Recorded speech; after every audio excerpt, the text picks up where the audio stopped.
Chapter 25. Pumulot ng isang kahoy si Aiden nang mapaupo rin siya dahil ang akala niya ay walang mga hawak na baril ang mga lalaki pero nagulat na lang siya nang ilabas ng isa ang baril na nasa bewang niya habang pinaglalaroan iyon. Napapahigpit ang pagkakahawak niya sa kahoy dahil oras na ginalaw nila si Mia, pare-pareho silang makikita si Satanas sa impyerno dahil makakapatay talaga si Aiden. Nangunguha lang ng tiyempo si Aiden dahil paunti naman ng paunti ang nagbabantay kay Mia dahil tulog ito. Tinapik ng isang lalaki ang kamay ng kasama niya nang muli niyang haplosan sa pisngi si Mia. Ano ba? Inis na saad ng lalaking humawak ng pisngi ni Mia. Masyado ka bang tigang para pag nasaan mo ang babaeng yan? Parang wala kang nanay at kapatid na babae ah. Pagpipigil sa kanya, nagnitngit na lang ang mga ngipin ng lalaki sa kalumayo kay Mia. Dahan-dahan na naglakad si Aiden sa kanya malakas na pinukpok ang isang lalaki sa ulo dahilan ng pagbagsak nito. Bago pa man mahugat ng isang lalaki ang baril na nasa bewang niya ay siyang pagpalo na rin sa ulo niya para mabitawan niya ang baril. Sinipa palayo ni Aiden ang baril saka muling hinampas sa ulo ang lalaki. I will kill every one of you for touching my woman. May diin niyang saad, dahil nasa labas naman ang iba nilang kasamahan na nagbabantay ay nilapitan na ni Aiden si Mia na natutulog pa rin. Mia, wake up. Hey, wake up. Babe please wake up. Bahagyang tinatapik ni Aiden ang pisngi ni Mia para magising ito. Hilong-hilo pa si Mia na iminulat ang mga mata niya. Sa tingin mo makakaalis pa kayo rito ng buhay? Wika ng lalaking may pagnanasa kay Mia. Nakatutok na kay Aiden ang hawak niyang baril kaya dahan-dahan siyang napatayo sa kahinaranggan si Mia. Magkano ba kailangan niyo? Dodoblihin ko sa mga nag-utos sa inyo. Wika niya, hilaw namang tumawa ang lalaking nasa harapan niya. Unti-unti naman ang nawawala ang pagkakahilaw ni Mia. Hindi mo kayang pantayan ang ibinayad sa amin dahil mukhang alam niya na kaya niyong doblehin. Kaya mo bang ibigay sa amin ang kalahati ng mga kumpanya niyo? Si Aiden naman ngayon ang hilaw na natawa, madali nga namang yutuan ang mga taong katulad nila. Sinong tao ang ipambabayad ang kalahati rig mga kumpanya nila para sa krimeng gagawin nila? 20 milyon ang ibinigay na cash sa amin at hindi pa dun kasama ang ibibigay niyang mga ari-arian, kaya mo ba? Mapanghamon nitong saad. Dahan-dahan na tumayo si Mia at nagtago sa likod ni Aiden. Ngayon pa lamang naaalis ang pagkakahilo niya dahil sa ipinaamoy sa kanyang pampatulog. 1 bilyong piso, is that enough? Mas lalong tumawa ng malakas ang lalaki dahil sa laki ng ibibigay ni Aiden. Ang mga mayayaman nga naman talaga, ibibigay ang lahat para lang sa buhay nila. Napakaganda palang pagmasdan kung paano kayo magmakaawa. Gusto kong lumuhad kayong dalawa.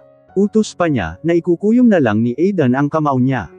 Kung wala lang hawak na baril ang lalaking ito ay kanina pa niya ito sinuntok. May perek. Takbo na, may perek. Rinig nilang sigaw sa labas kasabay ng sunod-sunod na pagpapaputok ng baril. Napayuko na lang si Mia dahil sa gulat. Dahil nawala ang atensyon ng lalaking kaharap ni Aiden sa kanila ay mabilis niyang sinipa ang hawak nitong baril dahilan para mag-away silang dalawa. Aiden, sigaw ni Mia, wala siyang magawa kundi ang panuurin silang dalawa na nagtatalo. Napapatakip na lang din siya sa tenga niya dahil sa sunod-sunod na paputok ng mga baril. Pupulot sana si Mia ng baril o kahit na anong pwedeng pamalo nang maabot siya ng lalaking kalaban ni Aiden. Sige ituloy mo. Isasama ko sa hukay ang asawa mo, sigaw ng lalaki kay Aiden na akma sanang hahampasin ang lalaki. Mia, mahinang wika ni Aiden habang nakatingin kay Mia na hawak-hawak na ng lalaki sa leeg. Umalis ka na Aiden, hindi pwedeng dalawa tayong mawawala sa anak natin.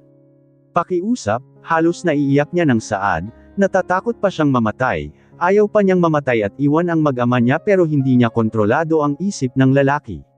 Panay pa rin ang palitan ng mga putok sa ibaba at hindi nila alam kung may makakakita ba sa kanila rito sa itaas. Napapa-atras na lang si Mia dahil sa pag-atras ng lalaki dahan-dahan namang nakasunod sa kanila si Aiden. Ibaba mo ang hawak mo kung hindi ilalaglag ko ang asawa mo. Pagbabante niya nang makarating sila sa isang tila balkonahe. Bibitawan ko ito pero bibitawan mo rin siya, dahan-dahan nang ibinababa ni Aiden ang hawak niyang kahoy habang diretsyong nakatingin sa lalaki dahil baka bigla na lamang niyang itulak si Mia. Nang mabitawan ni Aiden ang kahoy ay napangisi ang lalaki at mabilis na binuhat si Mia para ilaglag. Mia, Mabilis na sigaw ni Aidan, mabilis na ring tumakbo ang lalaki para tumakas. Mabilis na tinungo ni Aidan kung saan inilaglag si Mia, mabuti na lamang at nakakapit pa siya sa railings. Aidan, nahihirapan niyang saad, kaunti na lamang ay susuko na ang mga kamay niya sa pagkakahawak sa bakal. Mahigpit namang hinawakan ni Aidan ang kamay ni Mia para hindi ito tuluyang mahulog sa ibaba. Aidan, tawag ni Chloe kay Aidan nang makita niya ang dalawa. Nilapitan ni Chloe si Aidan saka siya dumungaw sa ibaba kung saan kitang-kita niyang nahihirapan si Mia. Naikuyong niya na naman ang kamao niya nang makita niya si Mia, ang babaeng karibal niya sa pag-ibig ni Alden. Hinawakan ni Chloe ang kamay ni Aidan. Let her go, Aidan. Bitiwan mo na siya, pag-uutos niya rito. Nahihibang ka na ba, Chloe? Tandang padamdam. Tulungan mo ako rito. Bakit ko siya tutulungan kung siya ang babaeng kaga ko sa'yo? Tandang padamdam. Let her die, let her go. Makasarili ng wika ni Chloe subalit hindi iyon pinapansin ni Aidan dahil nakatuon ang atensyon niya kay Mia. May naririnig pa rin silang putukan sa ibaba. Nang makita ni Chloe ang isang bato ay akma niya sanang pupulutin yun para ipukpok sa kamay ni Mia nang matigilan siya. Bigla na lamang lumitaw sa isipan niya ang imahe ni Aidan noong nag-uusap silang dalawa. Mahal ko si Mia at siya ang buhay ko, kapag tuluyan siyang nawala sakin hindi ko alam kung anong magiging buhay ko. Siya ang tunay kong kaligayahan Chloe, siya lang, rinig niya sa boses ni Aidan sa isipan niya, ito yung panahon na iniwan ni Mia si Aidan kung saan siya ang nakikinig sa mga hinaing ni Aidan. Tila ba nang hina ang tuhod ni Chloe, tiningnan niya si Aidan na hirap pa ring iahon si Mia. Umayos ng pagkakatayo si Chloe at tiningnan si Mia na mahigpit pa ring humahawak kay Aidan para hindi siya malaglag. Kaya nga ba niyang maging makasarili para lang sa nililimos niyang pagmamahal? Kaya ba niyang pumatay ng tao para lang siya ang piliin? Lamandes ang mga luha sa mga mata ni Chloe sa kanya mahigpit na hinawakan sa kamay ni Mia. Sabay nila ni Aidan na inyaahon si Mia. G ni Mia nang tumama ang bewang niya sa isang matulis na bagay kaya napahinto sa pag-ahon ang dalawa. Damn it! Where is the damn rescuers? Sigaw na ni Aidan, dumudulas na ang kamay ni Mia dahil sa pawis isama mo pa ang dahan-dahan ng pagtulo ng malagkit na dugo sa bewang niya. Kumapit ka lang Mia, maawa ka sa baby mo, pakiusap na rin ni Chloe. Ibinito ni Mia ang isa niyang kamay para iangat ang katawan niya para hindi na tumama ang katawan niya sa mga matutulis na metal. Buong lakas na naiahon ni Aidan at Chloe si Mia at napahiga na lang si Mia sa sahig. Mabilis na tiningnan ni Aidan ang tama sa bewang ni Mia. Damn it! I will kill them! Galit niyang saad. Call the medic team! Sigaw ng isang pulis na nakarating na sa pwesto nila Aidan. Naging mabilis naman ang kilos ng mga pulis ganon na rin ng mga medic. Mabilis nilang dinaluhan si Mia para gamutin. Nanlilisik ang mga mata ni Aidan, gusto niyang patayin ang mga lalaking kumidnap kay Mia pero hindi niya pwedeng iwan ito. Alam niyang hindi nila ito kinidnap para sa ransom pero dahil may nasa likod ng lahat ng ito. Isinakay na si Mia sa stretcher at sumunod naman sa kanya si Aidan habang naiwan naman si Chloe. Nanginginig ang kamay niya, naiyuko niya na lang ang ulo niya dahil sa nasabi niya kanina. Paano ko nasabi yun? What kind of person you are Chloe? You're like a monster, you want to die someone dahil lang sa kagustuhan mo silang mawala. I'm not like them, hindi nila ako katulad. Nanghihina niyang wika sa sarili habang umiiyak. Hindi niya akalaing na masasabi niya iyon kay Mia. Let's go, ma'am. I know alaya na rin siya ng ilang kapulisan para may hatid na rin. Nang makalabas na sila ay pinanood niya na lang ang papalayo ng ambulansya kung saan nakasakay si Mia at Aidan. Nanginginig ka na naman, don't worry about me. Hindi naman ganun kalala ang pagkakatama ng bewang ko sa metal na yun eh. Wika ni Mia dahil ramdam niya ang panginginig ni Aidan habang hawak-hawak ang kamay niya. Ramdam din niya kanina ang panginginig ni Aidan habang inyaahon siya.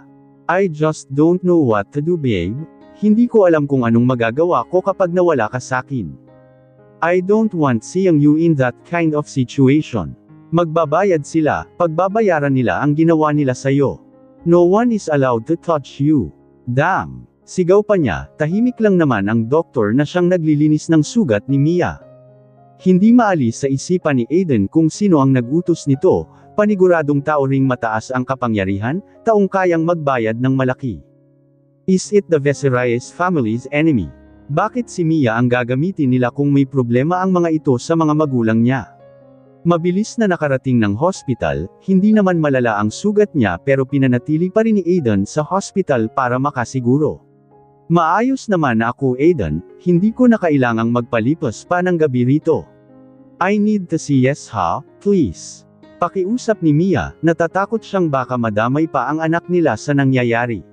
Wala silang alam kung sino ang kalaban nila, kung anong klaseng problema na naman lang ang hinaharap nila.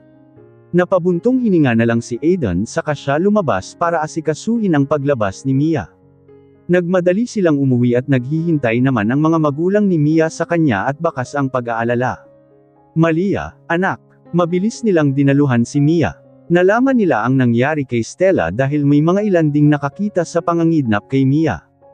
Ayos ka lang ba? Hindi ka ba nasaktan? Alalang-alala kami sa iyo iha. Ikaw Aegon, are you okay? Pagtatanong ng ina ni Mia. Okay lang po kami mom, you don't need to worry. Hindi namin kailangang mag-aalala. What is the meaning of the blood stain in your shirt Mia? Inis na tanong ni Stella, palagi na lang na okay ang sagot ng kaibigan kahit na alam mo namang hindi siya okay. Napatingin na rin doon ang mga magulang niya at natutop na lang ni Caitlyn ang bibig niya dahil doon. Oh my God iha, what happened? Mas lalong nag-aalalang tanong ng ina sa kanya inangat ang damit ni Mia at doon na tumambad sa kanila ang gasa na siyang nakaharang sa sugat niya. Who are they? Namukan mo ba? Seryoso at may diing tanong ni Jared, mahigpit ang pagkakakuyom ng mga kamao niya at kaunti na lamang ay masusuntok niya na ang pader dahil sa galit. Iniisip na baka isa sa mga galit sa pamilya nila. Alam ng lahat na ngayon lang nila nahanap si Mia kaya maaaring gagamitin nila si Mia para sa paghihiganti subalit wala silang alam kung sino. Ngayon ko lang sila nakita dad, I don't know them. Sagot ni Mia, maging si Aegon ay inaalala ang mga mukha ng mga lalaki pero katulad ni Mia ngayon niya lang din nakita ang mga ito. Damn it! Mahinang mura ni Jared, natatakot siyang baka muling mangyari kung anong nangyari dati pa. Noong araw na mawala sa kanila si Mia, paano kung iisa lang ang mga taong kumidnap kay Mia ngayon sa mga taong nanguwarin sa kanya noong baby pa siya? Napaupo na lang si Mr. Viserys at malalim ang iniisip. Are you okay Iho? Hindi ka ba nasaktan? Bilang naman ni Caitlyn kay Aegon. Hindi po, where are they? Nasaan ang mga lalaking kunidnap kay Mia? Bakas pa ang pagpipigil ng galit si Jared. Presinto po, sagot ni Aegon. Jared, where are you going? Tanong ni Caitlyn nang tumayo si Jared at umalis. They are going to pay what they did to Mia, kailangang magbayad ang dapat magbayad Caitlyn. Galit niya na talagang wika, pipigilan pa sana siya ni Mia pero umalis na ito. I'll go with him, stay here Mia. Saad na rin ni Aegon. Wala naman silang nagawa kundi ang panuurin na lang ang paglayo nila. I can't blame them, anas ng mommy ni Mia saka muling naupo. Napapaisip din si Mia, hindi na ito ang pangalawang beses na nangyari sa kanya. Kung sinadya siyang kunin sa mga magulang niya, hindi kaya iisa lang ang taong nasa likod ng lahat. Inaalala niya ang mga mukha ng mga lalaking gusto rin siyang patayin noong bata pa lang siya pero habang inaalala at iniisip ang mga nangyari ay napahawak na lang siya sa ulo niya at napadaing. Mia, are you okay? Nag-aalala nilang tanong, tumanggo na lang si Mia saka ininom ang tubig na iniabot sa kanya ni Stella. Hanggang ngayon hindi pa rin niya kayang balikan ang mga nangyari noon kung saan namatay sa harapan niya ang kaisa-isang taong nag-alaga sa kanya, ang taong pinagkuhanan niya ng apelido niyang Morales. Are they connected? Ano bang kailangan nila sa akin para patayin? For what? Anong nagawa ko? Hindi niya mapigil ang hindi matakot dahil paano kung nahanap na nila siya? Natatakot pa siyang mamatay, hindi pa niya kayang iwan ang mundo at ang mag-ama niya. Calm down Malia, your dad will do everything to find them. Walang mangyayari sa'yo, hindi ka nila makukuha sa amin sa pangalawang pagkakataon, not again. Wika rin ni Caitlyn, pilit na pinapakalma ang anak. Humugot ng malalim na buntong hininga si Mia para kalmayin din ang sarili, walang mangyayari kung magpapadala siya sa takot. Sa matinding galit na nararamdaman ni Aegon ay mabilis niyang kwenelyuhan ang lalaking siyang naglaglag kay Mia. Papatayin kita, papatayin talaga kita. May diin niyang wika pero nginisyon lang siya lalaki. Patayin mo na kung kaya mo, sige patayin mo na ako para magsama tayong dalawa sa bilangguang ito ha ha ha ha. Tila baliw niyang saad, nabitawan na lang ni Aiden ang lalaki nang suntukin ni Mr. Vecerreyes ang lalaki. Ang kapal ng mukha mo. What do you need to my daughter? What do you need? Sigaw din ni Jared. Napapunas na lang ang lalaki sa gilid ng labi niya ng damyugo ito. Kailangan namin. Wala naman, gusto lang naming maglaro kasama ng anak mo. Nakangisi pa rin niyang saad, akala mo isang baliw na. Sinuntok na rin ni Aiden ang lalaki at natamba na lang ito sa sahig sa sobrang lakas ng pagkakasuntok ni Aiden. Hindi naman nangialam ang mga pulis at hinayaan ang dalawang pamilyang nagdadala ng apelido na isa sa makapangyarihan sa bansa. Sino ang nag-utos sa inyo? Sino? Halos gumuhit ang litid sa leeg ni Aiden sa pagsigaw niya. Nahihilo nang tumingin ang lalaki kay Aiden. Sinubukan niyang tumayo pero napaupo lang din sa sahig dahil sa pagkahilo niya. Sabihin mo kung sino ang nag-utos sa inyo kung ayaw mong hanapin ko ang buong angkan mo at isunod sa'yo. Malamig na pambabante ni Jared, seryosong nakatingin ang mga mata niya sa lalaki na nasa sahig pa rin. Walang nag-utos sa amin. I want you officer to find his family, makikipaglaro lang din ako sa kanila. Bilang na ni Jared sa mga pulis, bahagya namang nanlaki ang mga mata ng lalaki dahil tila seryoso nga si Mr. Vecerreyes sa sinabi niya. Hindi ko alam, wala na siya sa bansa. Lumipad na siya matapos niyang ibigay sa amin ang mga pera. Nakikiusap ako sa iyong huwag mong idadamay ang pamilya ko, pag-amin niya na. Marunong ka palang maawa sa pamilya mo pero ganitong trabaho ang ginagawa mo. Hindi mo ba inisip, paano kung sila ang nasa sitwasyon ng mga biktima mo? Inis na wika ni Aiden, hindi naman na nakapagsalita ang kanina ay napakayabang lang na lalaki. Nakaalis man siya ng bansa o hind, kahit saan pa siya nagtatago. Hahanapin ko pa rin siya, malamig na wika ni Jared sa katumalikod na. Minsan pang sinama ng tingin ni Aiden ang lalaki at sumunod na rin siya sa ama ni Mia. Pareho silang nag-aapoy sa sobrang galit. I will not let anyone to touch my daughter, I'm willing to lose everything but not my daughter again. They already took her from us for long damn years. Anas ni Mr. Vecerreyes saka sumakay na ng sasakyan niya ganun din si Aiden. Lumapit na rin sila sa mga professional at magagaling na detective para sa paghahanap sa taong nasa likod ng pangangidnap kay Mia. Hindi ka pa ba uuwi? Tanong ni Mia dahil madilim na sa labas pero nandito pa rin si Aiden. Paano ako uuwi if I'm worried about you? Hindi ako matatahimik hanggat hindi pa rin nahuhuli ang taong totoong may sala. I'll be okay here, nandito naman ako sa bahay ng mga magulang ko so no need to worry. Napabuntong hininga si Aiden. But I don't want to leave. He can stay here iha, may kwarto naman sa katabi mong kwarto. Wika na ni Mrs. Vecerreyes, ngumiti na lang si Mia sa ina at hinayaan na si Aiden sumasakit pa rin ang tagiliran niya dahil sa sugat niya. Hindi niya alam ang gagawin niya kung hindi pa dumating si Aiden. Naalala niya naman si Chloe, nagtataka man siya kanina kung bakit siya nandun pero nasagot naman na ang tanong niya kanina nang sabihin ni Aiden na si Chloe ang nakakita sa kanya na ipinasok sa loob ng van. I hope she's okay, aniya pa sa sarili. Walang tigil sa pag-iimbestiga si Aiden sa nangyaring pangangidnap kay Mia ganon na rin si Mr. Vecerreyes. Kung minsan na nilang hindi na protektahan ang anak, hindi na nila ito gagawin sa pangalawa na namang pagkakataon, never and not again. Handa silang iubos ang lahat ng meron sila masiguro lang nila ang kaligtasan ni Mia at ganun na rin ang anak niya. Hindi ka ba muna magpapahinga? Inaasikaso naman na rin nila daddy ang tungkol sa kaso na yan eh. Wika ni Mia na halos kapapasok lang din ng opisina ni Aiden. Hindi ko ito titigilan babe, ang makita ka sa ganung sitwasyon hindi ko kaya. Nagkakamali sila ng binangga, not you nor my family Mia. Desidido niyang saad, wala namang magawa si Mia kundi ang maghintay na lang sa gilid.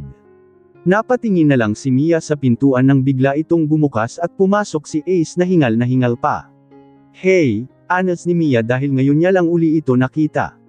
Are you okay? Nabalitaan ko yung nangyari, and it's all over the news now. Nag-aalalang wika ni Ace kay Mia. Okay na ako, mabuti na nga lang at nasundan ako kaagad ni Aiden at nakahingi ng tulong. Saan ka ba galing? Ang tagal mong nawala. Umuwi lang ako ng Amerika pero nang makita ko sa balita ang nangyari, nagpabook ako kaagad para maka-flight. Anong balita? Nahuli na ba kung sino ang nasa likod ng nangyari sa'yo? I think, you need a bodyguard kung hanggang ngayon malaya pa ring mangpagaligala ang nasa likod ng lahat. Hindi may tatago ang pag-aalala kay Ace, nilingan ni Ace si Aiden na abala pa ring nakaharap sa laptop niya. She already have that, hindi ko pababayaan ang pamilya ko Ace. Nandyan din naman ang mga magulang niya, naalala naman ni Ace ang tungkol nga sa mga magulang ni Mia. I've heard about it too, I'm happy that your family finally found you. I can't believe that you're the only heiress of that powerful family. Napangiti na lang si Mia. Thank you, akala ko wala ka ng balak na magpakita sakin, magbabayad pa ako ng utang ko sayo, sa mga nagastos mo sa amin ni Yesha nung mga panahon na walang-wala kaming dalawa. Ano ka ba, para namang iba ka sakin at ni Yesha. Pamangkin ko yun no, you don't need to pay me dahil buong puso ko yung ibinigay sa inyo. Ang layo mo na sa huli kong nakita sayo, parang kailan lang nakasuot ka lang ng malalaking damit at jogging pants tapos ngayon, pinasadahan pa niya ng tingin ang kabuuan ni Mia. Ang ganda mo na, ang ayos-ayos na ng mga suot mo. I hope you already find your happiness. Yeah, thanks to you too. Kinuha ni Aiden ang isang maliit na envelope sa drawer niya saka siya lumapit kay Ace. Kunot-noo namang inabot ni Ace ang iniaabot sa kanya ni Aiden. Para saan naman ito? Tanong pa niya saka binuklat na ang napakagandang papel. Wedding. Nino. Binasa pa niya ang laman ng invitation letter at mas inilapit niya ang mga mata niya sa invitation dahil baka nagkakamali lang siya ng basa. Ikakasal na kayo. Teka, is this real? Ikakasal na kayo. Excited pa niyang tanong, ang nag-aalala niyang mukha kanina ay napalitan ng mga ngiti habang salaitan niyang nililinggan si Mia at Alden na pareho lang ding nakangiti sa kanya. You can read it clearly, right? Taas kilay na saad ni Aiden. Malaki naman ang ngiti ni Ace habang tuwang-tuwang nakatingin kay Aiden at Mia. Hindi makapaniwalang nangyayari na ang gusto niyang mangyari para sa dalawa. I'm so happy, hindi niyo alam kung paano niyo akong napasaya. Finally, it's already happening. I can't believe it ha ha ha, damn it. Endgame pa rin. Natutuwa pa rin niyang saad saka muling tiningnan ang invitation nila para sa kasal. We're so happy too, we never expected this dahil ang akala namin natapos na ang lahat when I left Aiden. Nakangiting wika ni Mia, sa kabila ng mga pinagdaanan nila at ng mga nangyari, sa huli sa kasal pa rin sila mauuwi.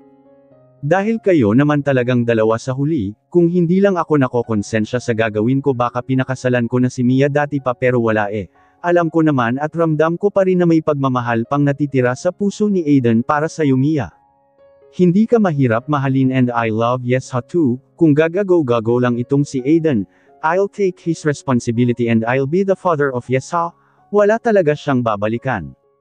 Natatawa at naiiling pang wika ni Ace. Mas asama naman na ang mga titig sa kanya ni Aiden. Do you like my fiancé, Ace? Bakas na ang inis sa boses ni Aiden kaya pigil ang tawa ni Ace. May sinabi ba ako? Ang sinabi ko hindi siya mahirap mahalin. Kausapin mo nga ito Mia baka bigla na naman niya akong masuntok sa mukha. Tawang saad na ni Ace, naalala kung paano siya sinuntok ni Aiden noong nalaman niya ang tungkol sa anak ni Mia.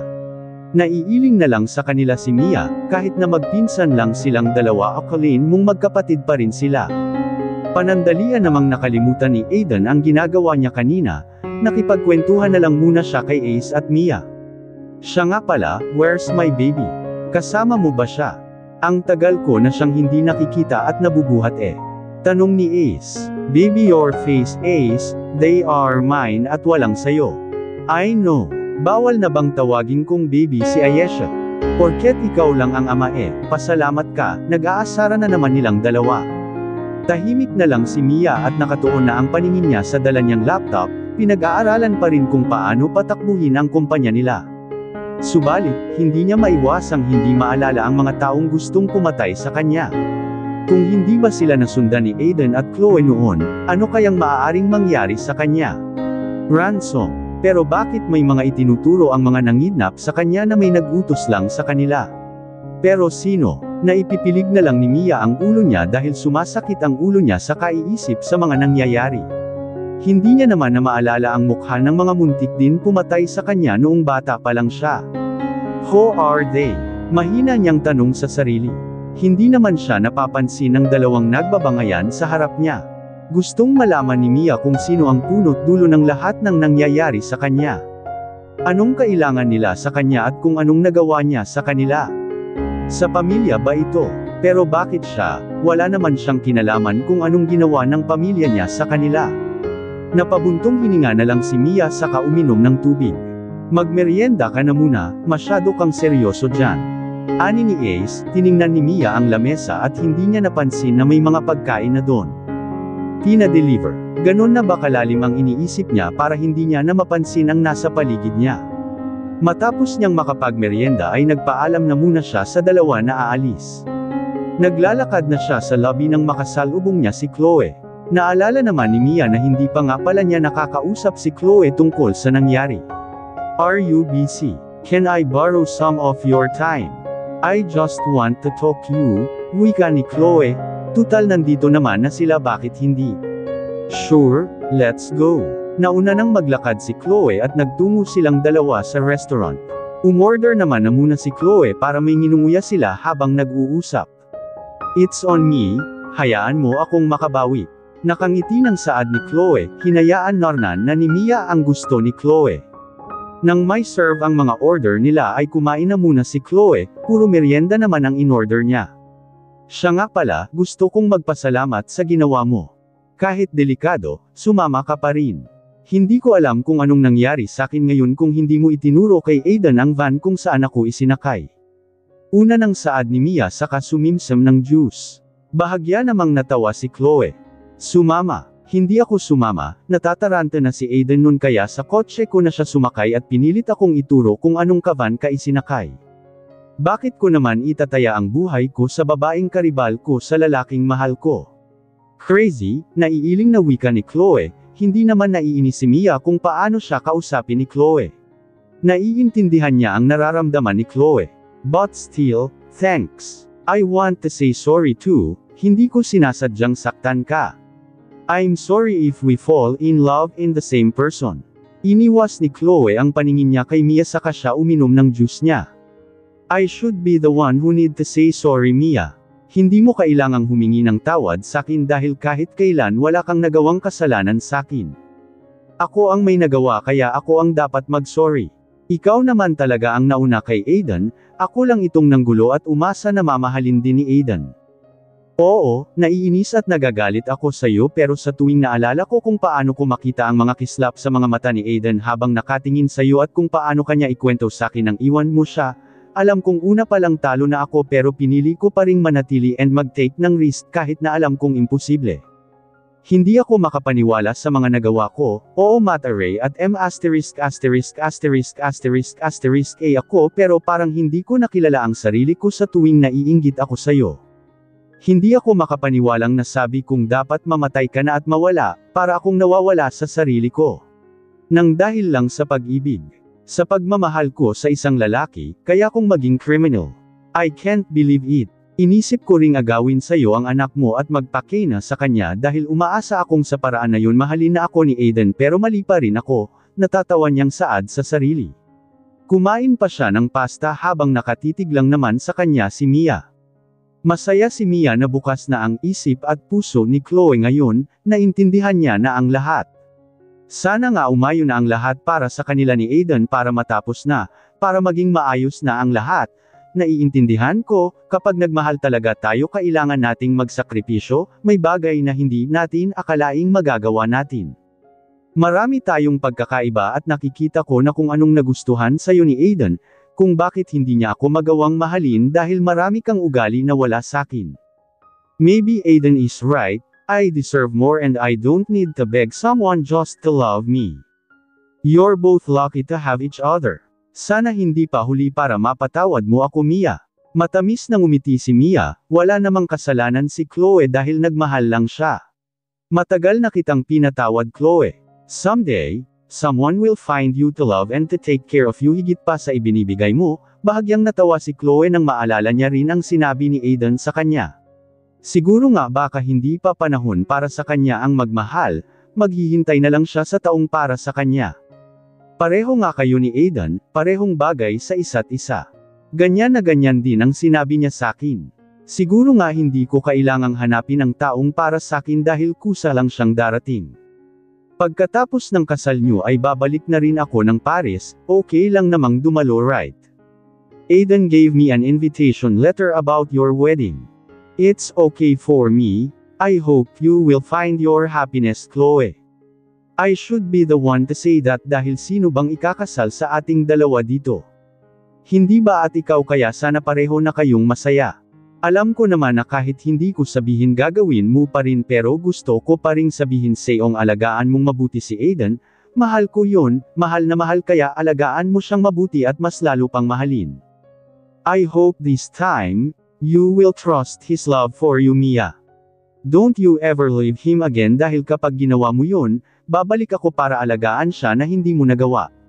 Kapag nangyari yun, wala ka nang babalikan, wala na akong ibabalik. Bahagyang natawa na lang si Mia saka siya tumanggo-tango kay Chloe. Mabait naman pala siya, minsan talaga mabilis lang tayong hurnesgan ng mga tao kahit na hindi pa natin sila lubusang mga kilala. I will, you don't need to worry. I hope we're okay now, hindi na rin ako magtatagal. May kailangan pa akong kausapin ngayon. Thank you for your time, Malia.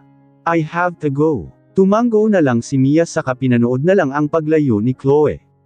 Nakaramdam naman siya ng ginhawa sa dibdib niya, sana lahat ng mga nakaalitan nila noon ay maging maayos na silang lahat. Pumasok naman na si Chloe sa isang restaurant kung saan sila magkikita ni Mrs. Hernandez. Ipinatawag niyo po ako, may kailangan po ba kayo? Magalang niyang tanong. Kumain ka na muna saka tayo mag-usap. Pasensya na po pero kumain na ako, I'm okay. Hindi na ako magpapaligoy-ligoy pa, Chloe. We need to think a plan para kay Mia at Aiden, kailangan ng matuloy ang kasal niyong dalawa. May diin niyang saad, napabuntong hininga na lang si Chloe. Maging siya ay hindi na rin maintindihan si Mrs. Hernandez, bakit niya pa ba hinahadlangan ang pagmamahalan ng dalawa? Anak niya naman si Aiden. Kung tungkol po sa kanilang dalawa, ayoko po. Wala na akong gagawin, Mia and Aiden is right, I need to know my worth. Tita, hayaan na lang po nating silang dalawa na maging masaya. Give them a peace para pare-pareho na tayong matahimik at mahanap ang mga sarili nating kasiyahan. Kung iyon lang naman po ang pag-uusapan nating dalawa, I'm sorry but I need to go. Akmang tatayo na sana si Chloe nang pigilan siya ni Mrs. Hernandez. What did you say? Nasaan na yung sinabi mo saking tutulungan mo ako? Hindi ba at gusto mo si Aiden? Gusto mo siyang maaga sa babaeng yun? Anong nangyari? Kailangan na nating mag-isip, kung kailangan nating painumin ng pangpatulog ang anak ko gawin natin, let's set him up. Majay gising kayong dalawa sa isang kwarto na parehong walang saplot. Gawin na natin kung anong dapat. Napailing na lang si Chloe, hindi niya na maintindihan ang ginang. Kung nung una ay pumapayag siya sa mga gustong gawin ni Mrs. Hernandez, ngayon natutunan niya na ang lahat. Hindi niya nagagawin yun, I'm sorry po, I have to go. Chloe, sigaw na sa kanya ni Mrs. Hernandez. Tita pasensya na pero tapos na ako sa kanila. Tanggap ko ng kahit kailan hindi ako mamahalin ng anak nyo. Hindi ko siya maaaring ilayo sa babaeng tunay niyang minamahal. Tita pare-pareho tayong hindi matatahimik kung hindi tayo marunong tumanggap ng pagkatalo. Tanggapin mo na lang po ang lahat baka sakali pang maayos ang relasyon niyong mag-ina. Please don't call me again if it about Mia and Aiden. I'm done with them. Aniya saka inalis ang pagkakahawak sa kanya ni Mrs. Hernandez sa kamay at umalis na. Naiwan namang naiinis si Mrs. Hernandez dahil sa pagtalikod sa kanya ni Chloe, ang inaasahan niya ngayon para hindi magkatuluyan si Mia at Aiden.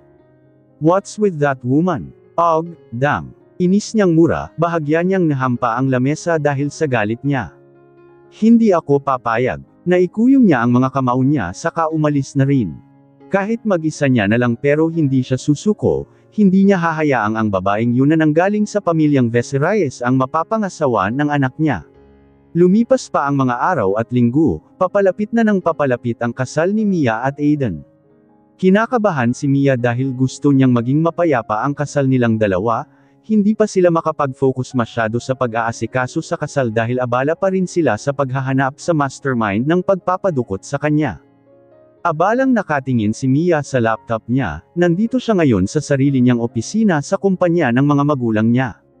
Halos magulat pa siya sa biglaang pagpasok ng sekretarya ng daddy niya sa opisina niya. "Ma'am, nahuli na raw po ang taong siyang nagpadukot sa inyo." Mabilis niyang wika. "What?" Gulat na tanong ni Mia, mabilis niyang isinarado ang laptop niya saka nagmamadaling lumabas ng kumpanya at sumakay ng kotse niya. Gusto niyang bilisan ang pagpapatakbo niya pero nanginginig ang mga kamay niya, natatakot siyang baka ang pagpunta niya dapat ng presinto ay mapapunta pa siya ng hospital. Nakaramdam siya ng ginhawa dahil wala na silang masyadong iisipin ngayon. Kaunti na lang, malapit nang matapos ang lahat. Pagkarating niya ng presinto ay mabilis niyang hinanap ang ama pero napahinto siya sa paglalakad nang makita niya si Aiden na biglang sinuntok ang lalaki na siyang naging dahilan ng pagkabagsak niya sa sahig. Nandito na rin ang daddy niya na nagtitimpi ng galit sa gilid. "What do you need to her? Anong kailangan mo kay Mia?" Tandang padamdam panipik. Galit na tanong ni Aiden, minsan pa niyang sinuntok ang lalaki kaya lumapit na si Mia. "Paano niya tayo masasagot kung sa bawat tanong mo ay sasaktan mo siya? Please calm down Aiden." Aniya, lumayo naman na si Aiden sa lalaki pero hindi na napigilan ni Mia ang daddy niyang suntukin din ang lalaki. Lahat sila galit at baka dahil sa galit nila ay mapatay na nila ang lalaki. "Ikaw ba? Ikaw din ba ang taong nanguha sa kanya nang maliit pa siya? Ikaw ba? Ilang taon mong inilayo sa amin ang anak namin, ipinagkait mo sa amin ang mga taong dapat ay kasama namin siya. Ipinagkait mo sa amin na maging isang mabuting mga magulang sa kanya. You asshole. Kinuha mo ang mga panahon na dapat ay karga-karga namin siya at nasusubaybayan ang paglaki niya. Darn you. Tang na mo." Hindi na napigilan ni Mrs. Vecerreyes na hindi maiyak dahil ang mga panahon na dapat nakasama nila si Mia ay kinuha ng lalaking ito. Ipinagkait niya sa kanila kung ano bang pakiramdam ng maging mga magulang. Hindi na nila nasundan noon si Mia dahil sa abala nilang paghahanap sa kanya at nang minsan namang mabuntis pa si Caitlin ay binawi rin sa kanila kaagad, hindi pa man niya ito naisisilang. Hindi nagsalita ang lalaki at nanatiling tahimik habang nakayuko ang ulo. Wala siyang sinagot sa mga tanong sa kanya. They hope everything is okay now. Masaya na silang naghahanda para sa darating na kasal nina Aiden at Mia. Lahat sila ay doon na nakatuon ang mga atensyon, hindi na pinublik ni Aiden ang tungkol sa kasal nila, gusto nila tahimik lang, walang mangangialam na ibang tao. Ngayong araw ay abala sina Mia para sa dinner mamaya kasama ng pamilya niya at ni Aiden. Maging maayos ang lahat bago ang kasal nilang dalawa. "Magpahinga ka na muna babe, ako na dyan." Niyakap ni Aiden mula sa likod si Mia habang nagluluto ito. "Ano ka ba Aiden, baka may makakita sa atin dito, hindi natin pagmamayari ang bahay." Pagbabawal sa kanya ni Mia, nahihiya siyang makita silang dalawa sa ganung posisyon ng mga magulang niya. Kahit na may anak na sila at nasa tamang edad na ay nahihiya pa rin siya. "I just want to hug you babe, masama ba yun? I am not saying it. Alagaan mo na lang si Yes ha. Na kay Mommy Caitlin na siya, tulungan na lang kita sa pagluluto." Hindat niyang saad sa kakumalas na sa pagkakayakap kay Mia. Akala mo teenager pa si Mia para makaramdam ng pamumula sa pisngi. Hindi pa nga sila kasal mommy na kaagad ang tawag niya sa mommy ni Mia but it's okay. Natawa na lang tuloy sa isipan niya si Mia dahil kung ano-ano pa ang iniisip niya. Pinagtulungan na nilang dalawa ang pagluluto para mabilis. Napakarami nilang iniluto na akalain mong piyesta sa kanila. Nakangiting nagluluto si Aiden dahil kaunting-kaunti na lang matutupad niya na ang mga pangarap niya kasama si Mia. Ang pagluluto lang nilang dalawa ay nagbibigay na ng saya sa puso niya paano pa kaya kung araw-araw niya nang nakakasama si Mia at ang anak nila. Nakakagat na lang ni Aiden ang pang-ibaba niyang labi dahil sa pagpipigil niya ng ngiti. Iniisip niyang sundan kaagad si Ayesha para may kalaro na ito. "Anong nginingiti-ngiti mo dyan?" tanong ni Mia dahil pansin niya ang pagngiti-ngiti ni Aiden. Tumikim naman si Aiden saka kunwaring nagseryoso. "Wala naman," sagot niya kaya napangiwi na lang sa kanya si Mia. "Para kang tanggang tingnan," aniya pa, napanguso tuloy si Aiden. Hindi niya mapigil ang hindi isipin na sundan na kaagad si Ayesha Gusto niyang bumuo ng malaking pamilya para masaya, mahirap kayang maging only child lang. Siya ang paputol sa paisa-isang anak lang sa ang kanila halos nasa dugo na yata ng Hernandez ang pagkakaroon ng isang anak tapos lalaki. Mabuti na lamang at babae ang panganay nila tapos susundan nila ng ilang lalaki at babae pa. Natutuwang isipin niyo ni Aiden, nauuna na ang isip niya sa pagkakaroon ng anak kesa sa kasal nilang dalawa ni Mia. Matapos nilang makapagluto ay maggagayak naman na sila dahil alas 7 ay dinner na nila. Tuldok, pwede bang sanay na tayong dalawa maligo? Tanong na naman ni Aiden, napairap na lang si Mia sa kanya tiningnan ang paligid nila dahil baka mamaya may nakarinig kay Aiden. Ano ka ba naman, hindi ka na ba makapaghintay? Ano bang sinasabi mo? Ano bang nasa isip mo? Sabay na tayong maligo sa magkaibang banyo hindi sa iisang banyo babe. Nakangusong wika ni Aiden, namula naman ang pisngi ni Mia dahil iba ang iniisip niya. Iniwas niya ang paningin niya kay Aiden dahil tila napahiya siya doon. Sige, dun ka sa kabilang kwarto. Mauna na ako, nagmamadali siyang umakyat sa kwarto niya sa kanya iyon isinarado.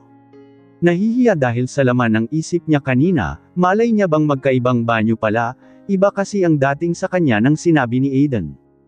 Masayang nilalaro ni Caitlyn at Jared si Ayesha, pare-pareho na silang mga nakaayos ngayon at naghihintay na lang sa ibang bisita.